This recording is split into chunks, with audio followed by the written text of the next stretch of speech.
Caleb Williams drew a lot of criticism for not only skipping the on-field workouts at the NFL Scouting Combine, but also not participating in medical testing. I understand why people were upset by it, but it really doesn't change anything. You are Locked On Bears, your daily Chicago Bears podcast. Part of the Locked On Podcast Network, your team every day.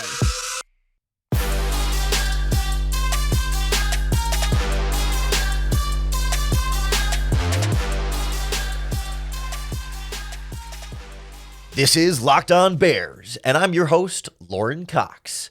I'm here to bring you your daily, in-depth Chicago Bears news and analysis.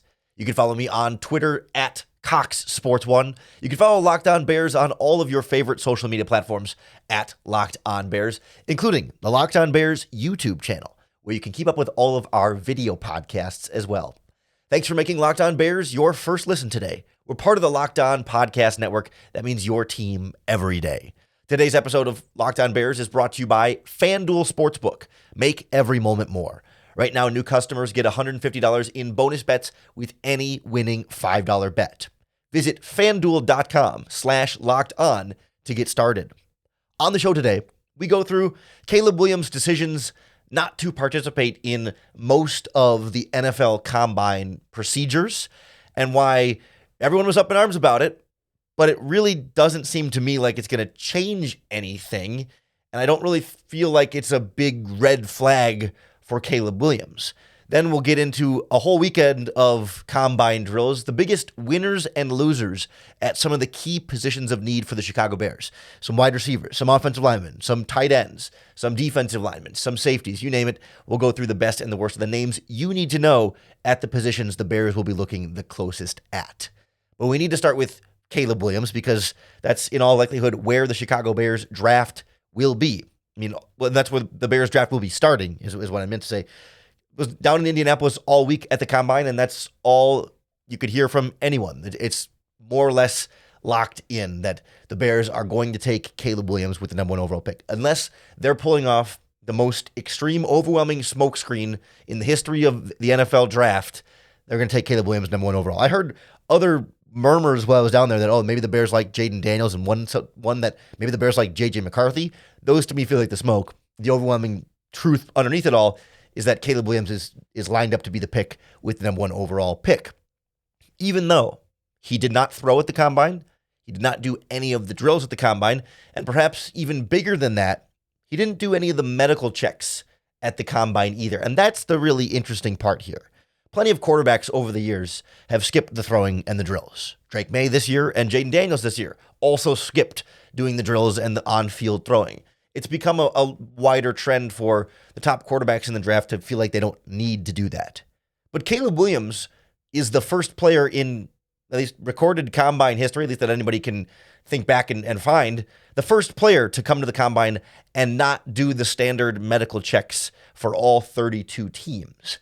And that's really where people were raising an eyebrow and raising a stink and saying, well, what is Caleb doing? He must be such a diva, a malcontent, someone who thinks he's better than everybody else, or whatever negative words you wanted to use to describe why he might do something like that. And after making that decision, he was, brave enough and responsible enough and man enough to, do his press conference as normal. All the players had allotted times to come and talk to the media before the on-field drills and stuff. And Caleb, to his credit, answered questions about why aren't you going to do the medical testing? And to be clear, in the audio clip here, you're not going to be able to hear the questions he asked. But the first question is going to be about, why didn't he do the medical testing, or why is he approaching it this way by not doing the medical testing?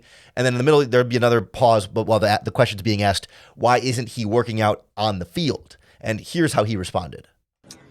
Yeah, so for the medical stuff, I'll be doing the medical stuff, just not here in Indy. I'll be doing it at the team interviews. Not 32 teams can draft me. There's only one of me. And so the teams that I go to for my visit, those teams will have the medical, and that'll be it. I didn't feel the need to go out and throw. I played around 30-something games, I believe. go ahead and go watch real live ball of me and see how I am as a competitor. I do think the on-field workouts and the medical testing are two separate issues in here that I do want to address both, but I don't want to purely lump them into the same conversation because, again, like plenty of quarterbacks skip the on-field drills and you can criticize it all you want, but it's becoming more of a modern trend. But the medical thing is something a little bit different. And I struggled to kind of wrap my brain around this one as it was all coming out on Friday. Because on the one hand, it's like, isn't that a red flag? Like, what is he trying to hide from these teams? Why doesn't he want all these teams to have his medical information? Like, what's the motive here? And I can see where, if you just kind of look at it the other way around, what does he have to gain by giving the medicals to everybody? Does every team need his medicals? Like, to me, it's the same. In that way, it's the same as the on-field stuff, where it's like, well, why isn't he going to go out there and compete and show everybody else that he's the best quarterback on the field? Why doesn't he go out there and throw and just show everyone, hey, look at how great I am. I'm clearly better and above these guys. Because in both cases, like, what does he have to gain by participating fully in any of these aspects of the combine? You know, he's got certainly things to lose if he goes out and throws and doesn't look great, or he goes out and does the drills and does poorly, or if his medicals come back to a team poorly, or a team disagrees with something in his medicals, like, he has a lot to lose there. But if he knows he's the best quarterback in this draft and that all the teams are trying to move up to get him and the Bears will just stay at one and take him, why does he need to give every team his medicals? You know what I mean? As much as it's like, yes, he needs to because that's what everybody does. I mean, yes, but that's not necessarily a good reason. Like, I get it. I get why it's upsetting for him to break the trend and be the first one to do that, and why, you know, people in and around the NFL aren't happy about it. But the important thing here for the Chicago Bears is that they will get it, right? He's not withholding his medical information permanently and saying, no one's going to see my medicals. You got to draft me anyway. No, he's saying, I'm not going to give every team my medical information. Why would I? And not every team is going to draft me. I'll give it to the Bears. I'll give it to however many teams he's going to end up meeting with. But ultimately, the only team who really needs it is the Bears. And, you know, the way he talked about it there, like, he says he's going to do it. Like, it's not like he's going to withhold stuff. It sounds like he's going to do all of it, give them everything they want medically. He's not going to withhold anything from them. He's just going to wait and do it later and only do it to the teams that he wants to have that information. So, like, I don't really see a problem with it. It's not going to change whether or not the Bears draft him. If he withheld his medicals entirely, it'd be a different conversation. But if the Bears are still going to get it, and if all the teams that could draft him are still going to get it, then what's really the harm here for him in this draft process? If he knows he's going to be the number one pick, or, I mean, at the very least a top 2 pick, like, what he doesn't, not every team needs to have his medicals like that. I think it's fair. Like, I don't think it's like a genius thing. I'm not thinking, oh, wow, well, this kid's so smart for doing this. Like, I just don't think it really matters much. Like, if the teams that are interested in him get his medicals, then whether they get it at the combine when they get everybody else's, or they get it later during private workouts and stuff, I mean, sure, I guess it delays them from evaluating that, but that's the only real difference it makes. And he's still the best quarterback in this draft and a guy worth taking with the number 1 overall pick. So it doesn't really change anything. And then, of course, with the on-field workouts, I mean, he put it well, too. He's like, I got 30-plus games of tape.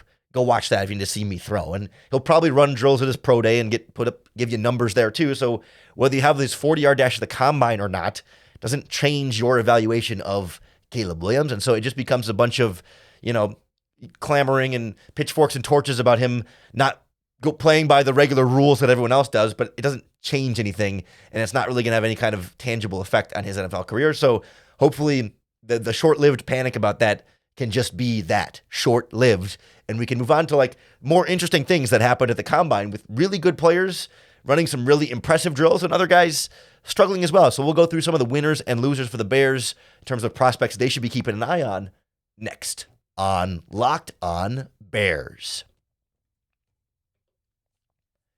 This episode of Locked On Bears is brought to you by our friends at FanDuel Sportsbook, America's #1 sportsbook. Because right now, new customers who join FanDuel can get $150 in bonus bets with any winning $5 bet. So you can bet $5 on anything, and if you get your bet correct, then not only do you get the winnings from your $5 bet, but then they're going to add another $150 in bonus bets right into your account that you can use to bet on anything. All of your favorite sports are on FanDuel, even football. during the offseason, where there's a bunch of NFL draft prop bets so far, free agency bets right around the corner as well, all in their app that's safe, secure, and super easy to use.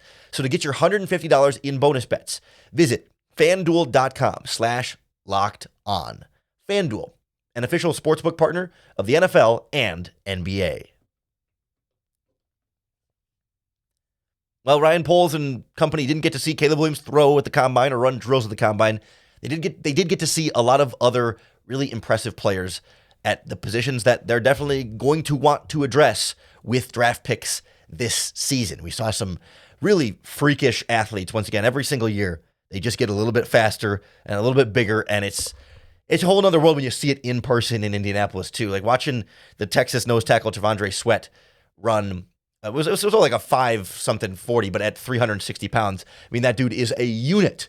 And when you see them turn and watching, and we'll get to some of the defensive players in a bit. I want to start on offense. If we're transitioning from Caleb here to perhaps what the Bears might do with the number 9 overall pick. One of the big winners at the combine was Rome Odunze, the wide receiver from Washington. You look across the board, they put up a 4.45 40-yard dash and a 4.03 shuttle, a 6.88 three-cone at almost 6'3", 212 pounds with pretty good vertical jump at 39 and a broad jump at 10'4". Like you look at his raw relative athletic score from Kent Lee Platt Math Bomb on Twitter. Like he put up an incredible all-around physical performance. Like he is a specimen at wide receiver. And when we talk about, okay, can one of the wide receivers fall to the Chicago Bears with the 9th overall pick? When Odunze has a combine like this, if he was already borderline to make it to 9, is this the kind of thing that cements him not making it to 9? I mean, we'll see. It would require 3 wide receivers to go: Marvin Harrison, Malik Neighbors, and now Odunze, all going in the top 8 picks, plus 3 quarterbacks potentially going in the top 8 picks, plus a couple of offensive tackles, plus a couple of edge rushers. Like, there's a lot of good players that all belong in the top 10, and there's probably more than 10 of them. So the Bears should be able to get one at 9. It just might not be Rome Odunze at this point because he really had a strong day there. A couple of other wide receiver winners I want to point out: the 2 Texas wide receivers, Xavier Worthy and I believe it's Adonai Mitchell. We had Xavier Worthy with a combine record-setting 4.21 40-yard dash, the fastest guy to ever run the 40-yard dash at the combine, 4.21 seconds.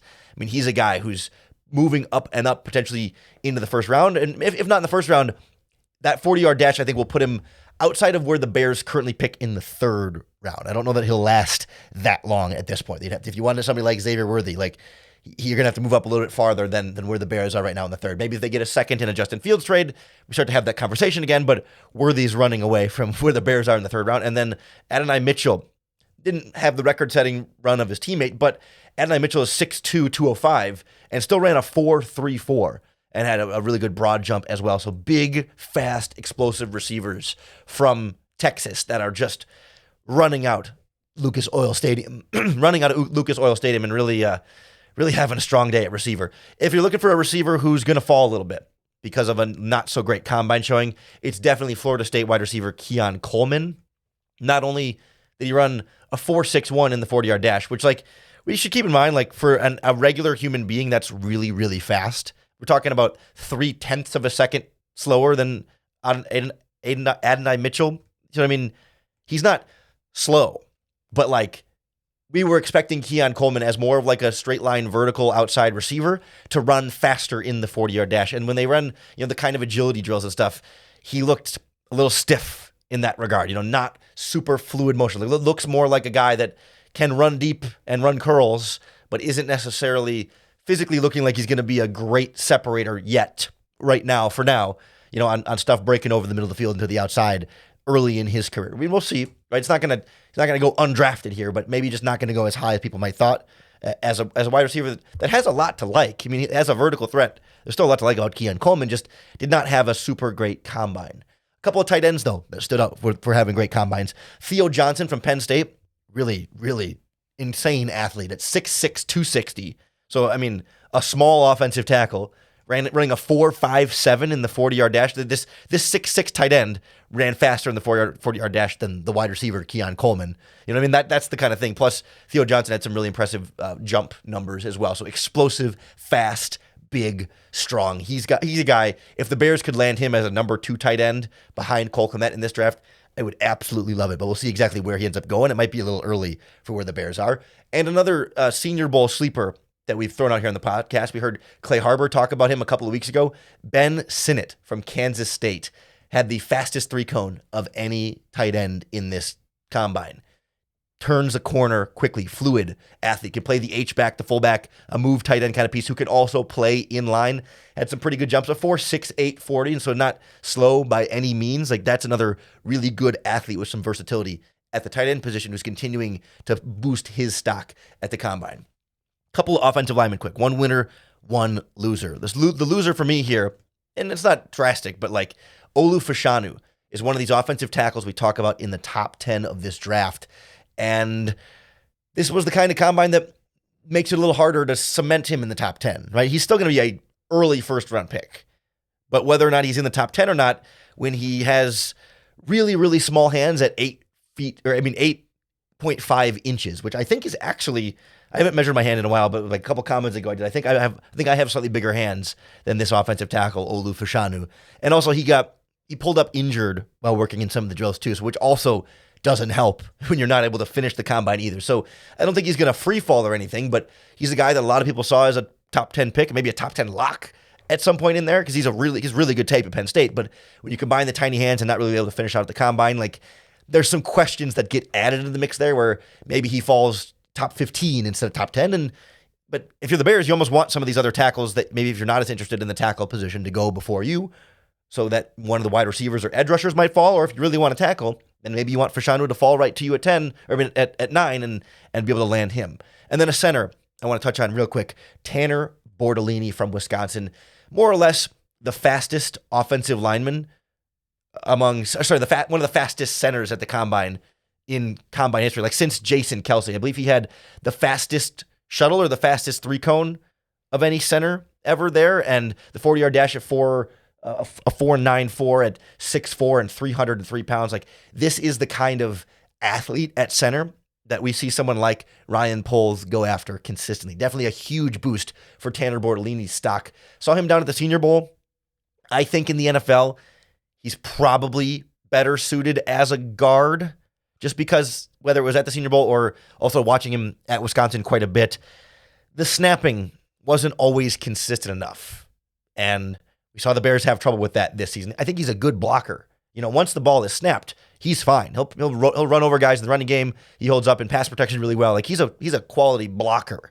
But the snapping seems to be the issue. So, like, naturally, you might just put him at guard, and then he doesn't have to snap, and you can still get the good blocking, right? That's kind of where I foresee his future. So maybe not a Bears fit at center, but if they can get comfortable enough with the snapping, or just like his potential versatility there, he's definitely the type of athletic lineman that the Bears like to have, somebody a little bit lighter and a little bit more agile that can be in that Jason Kelsey mold. I mean, if you can get a guy like that in the 3rd or 4th or 5th round or however late he's going to end up going, that's a pretty good bargain for an elite athlete at center.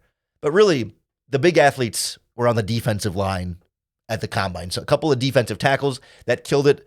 Some ups and downs from the edge rushers as well. And we'll also touch on a few safeties to keep an eye on next on Locked On Bears.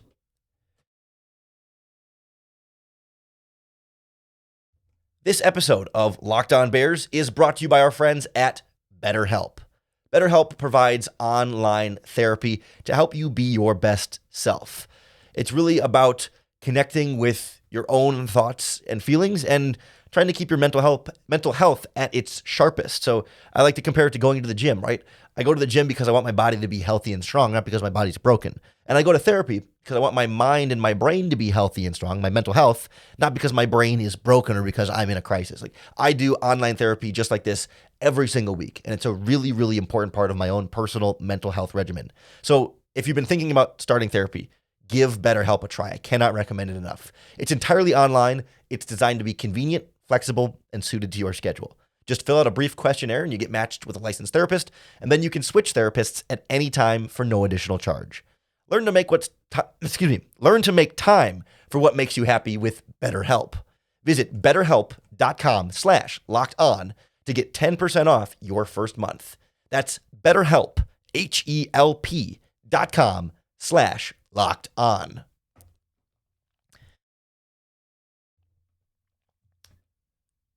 Ryan Poles got to see a couple of different first-round options for his defensive line down at the combine have some really strong runs and drills in general. Some athletic dudes that could be the 9th overall pick as edge rushers or the 9th overall pick as defensive tackles, or perhaps even if you could get lucky and trade down and still land one of these freak athletes. I mean, it's possible, but I mean, if you love him, just take him at 9. Like, let's start with Dallas Turner, the Alabama edge rusher, had a great day. Led all edge rushers with a 4.46 40-yard dash. Led all edge rushers with a 10-yard split of 1.54 seconds. Led all edge rushers in the vertical jump and was second among edge rushers in the broad jump. Absolutely running and jumping out of the gym, or I guess in this case, out of Lucas Oil Stadium. He's a guy who's been in the conversation for the 9th overall pick. You know, it's like, do you prefer him? Do you prefer Leatu Latu from UCLA?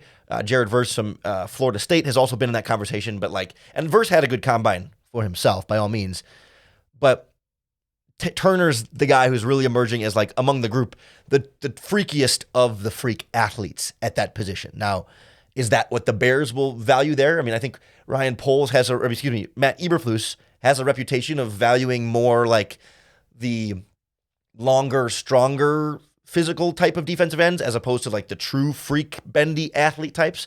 And so a guy who fits that mold better, but didn't have a good conversation, one more of the losers, a good combine that fits that mold, that didn't have a good combine, was Darius Robinson from Mizzou.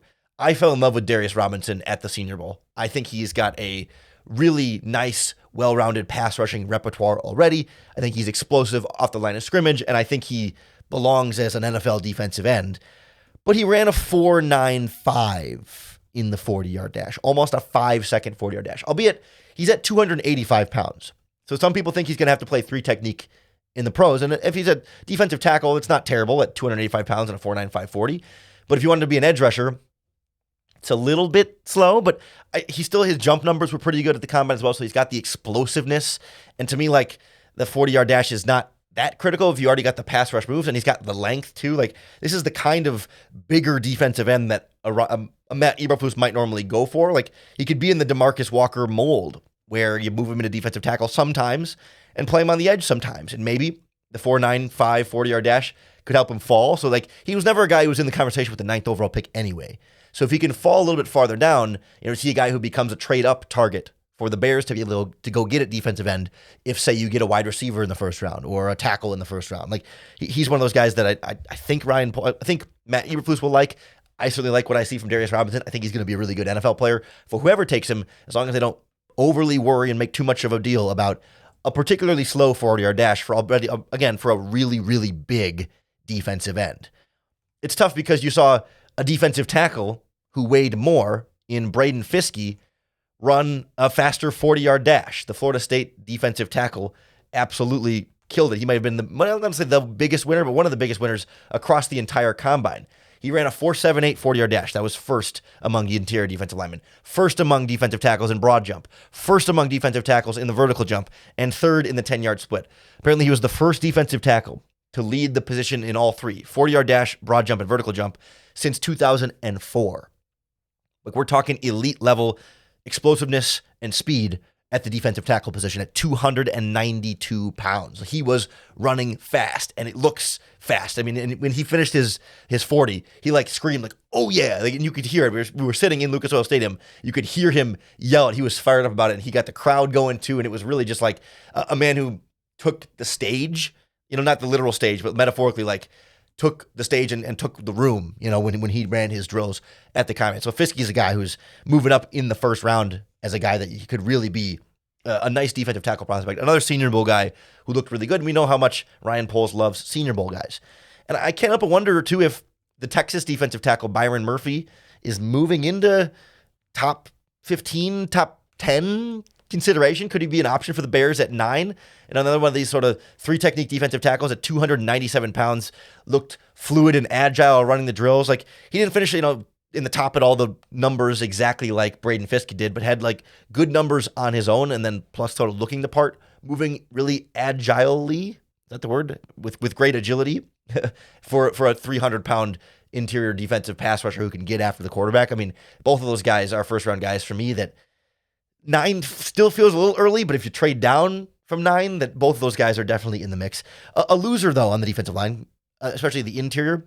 Not someone who did drills, but Johnny Newton from Illinois, another first-round guy here, but didn't do any drills because of the toe surgery he had, and measured in with pretty darn short arms and only 6'1 and 5/8, so 6'1 and a half with short arms. Like, we talk about these undersized defensive tackles, like a Kalijah Cansey a couple years ago and Aaron Donald longer before that. Like, Newton is like closer to their size and doesn't look nearly as athletic and explosive. We'll see if he's ready to go by his pro day, if we get some good numbers, and maybe he can kind of alleviate some of those concerns. But like, small arms is tough when you're short. Like, Aaron Donald's got long arms for his height, and that makes a big difference. Cansey also had some shorter arms. Still went in the middle of first round. So it's not like Newton is like going to make this huge fall, but just a guy who didn't necessarily gain a lot by not participating in the combine this week. 2 safeties real quick, and then we'll get out of here.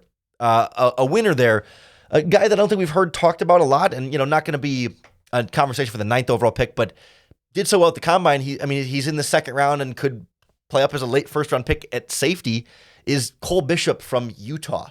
6'2", 206, like a big safety, and still ran a 4.45 40 with good vertical jump, and his broad jump wasn't terrible either. Like, he is coming for first safety off the board. I don't know that he will be, but he's going to be in that conversation for first safety off the board. I know his arms were a little bit shorter in the measurement there, but like, you don't really see that be a problem on tape. He's got good ball skills. He's a good tackler. Caught every ball that's thrown at him, I think, when he was running the gauntlet drills and stuff, or not the gauntlet drills, but running the passing drills at the combine there. So I'm not really concerned about the arms, and much more impressed by the great combination of size, speed, and explosiveness at that safety position. He's definitely making a play to be the first safety off the board, especially as one of the projected first safeties off the board, Cameron Kitchens from Miami, doesn't have a great combine. It wasn't terrible. Again, like, we say a guy ran a 4.56. We forget how fast that is. It's just based on expectations, right? Like, that's a little slow for Cameron Kitchens. That's slower than the edge rushers. Well, one of the edge rushers we were talking about earlier. That's surprisingly close to the defensive tackle we were talking about earlier. Like, not the fastest 40, average in the jumps and some of the other drills, and even like the on-field stuff. Like, didn't show like that elite kind of fluidity. Like, again, still great ball skills from Kitchens. I think the stuff we saw on tape was better than the stuff we saw on the field at the combine. So like, this shouldn't tank his draft stock. With all this, all the winners and losers at the combine. Let me say that slower. All the winners and losers at the combine, like, they're not going to move up a whole round or down a whole round, or they shouldn't, based on what they did at the combine. Like Caleb Williams said at the beginning, like, the tape, I got 30 plus games of tape. Go watch that. Evaluate me on that. That's going to be true for all of these guys, whether they did it really well at the combine or whether they did it poorly at the combine. Like, Cameron Kitchens is still going to be one of the top safeties drafted this year. He still would be a great replacement for Eddie Jackson. And hey, maybe if the combine's not great and the pro day's not great, maybe he could fall a little bit deeper in the second round and put more in a chance for the Bears to go get him, as opposed to a guy where I think if he had a great combine, we could be talking about him as a potential first-round guy, like we are with Cole Bishop out of Utah. So we'll see. Teams will have different flavors of what they want at safety and certain valuations on how early they're willing to take a safety, but someone should still be there for the Bears. It just might not be the very top guys at that position. So overall, a good combine at the positions the Bears are really looking at, even though Caleb didn't perform out there. I'd love to hear what you thought coming out of the NFL combine, what you thought about Caleb Williams not doing the medicals there or the on-field drills, who your winners and losers were at the combine, which combine standouts you want the Bears to still draft. Let us know in the comments here on the Locked On Bears YouTube channel, or you can tweet us at Locked On Bears or post in the Locked On Bears Facebook group. However you do it, just make sure you hit that subscribe button so you're keeping up with all of our daily, in-depth Chicago Bears news and analysis.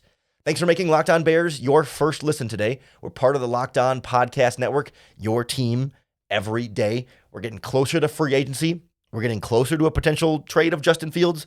When any and all big updates happen, you can be sure we'll break it all down for you right here and make sure that every single day we always give you another opportunity to bear down.